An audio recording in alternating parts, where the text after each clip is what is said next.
बोला बोला थावे वाली महारानी की।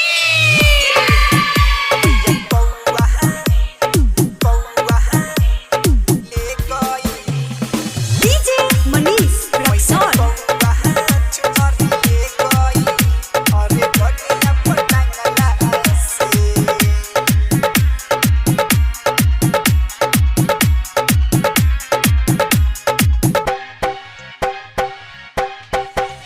मैया कौआ चुनरी ले गई अरे कनिया पटंगला से। मैया कौआ चुनरी ले गई अरे कनिया पटंगला से। लेके उड़ता दिल तुरता, लेके उड़ता दिल तुरता, नहीं देखता वे मंगला से।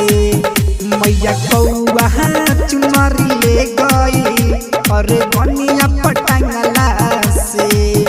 मैया कौआ चुनरी ले गई अरे कनिया पटंगला से। लेके उड़ता दिल तुरता, लेके उड़ता दिल तुरता, नहीं देखता वे मंगला से। मैया कौआ चुनरी ले गई अरे कनिया पटंगला से। डीजे मनीष रक्सौल।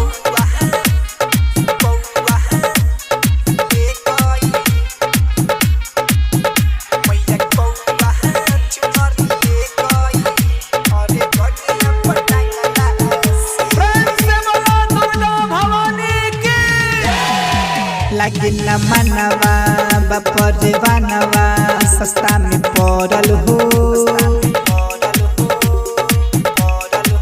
भइल गलती मैया अंगनवा में रहे धरल हो।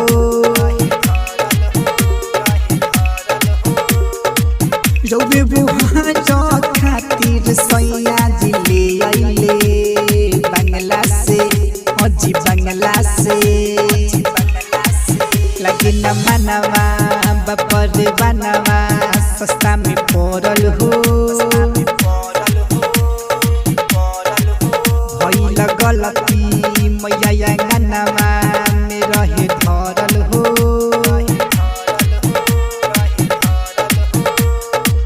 रौबे बुहा जो खातिर सैया जी ले अइले बंगला से, ए जी बंगला से। मार ले मोती जे हो गई गलती रौआ बालका से। मैया कौआ चुनरी ले गई अरे कनिया पटंगला से। मैया कौआ चुनरी ले गई अरे कनिया पटंगला से। डीजे मनीष रक्सौल।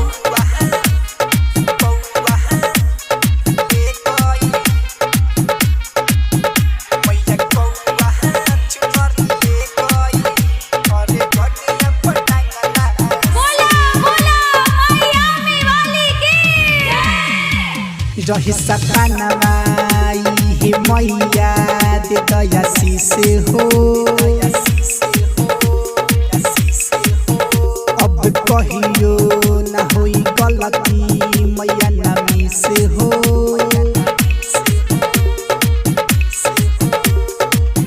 ओ मयर जुन संजीत न देवी मंगला से, हाँ मंगला से, ये जी मंगला से। रही सपनवा हे मैया दे दया से हो।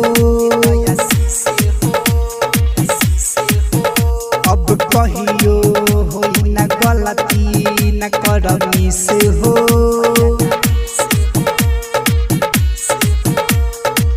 निर्मली रंजन संजीत न देवी मंगला से, ये जी मंगला से, हाँ मंगला से। रही तो लगवा तो हे देवी मैया मरती हम चकला से। मैया कौआ चुनरी ले गई अरे कनिया पटंगला से। मैया कौआ चुनरी ले गई अरे कनिया पटंगला से। AR digital digital recording studio Turkaulia.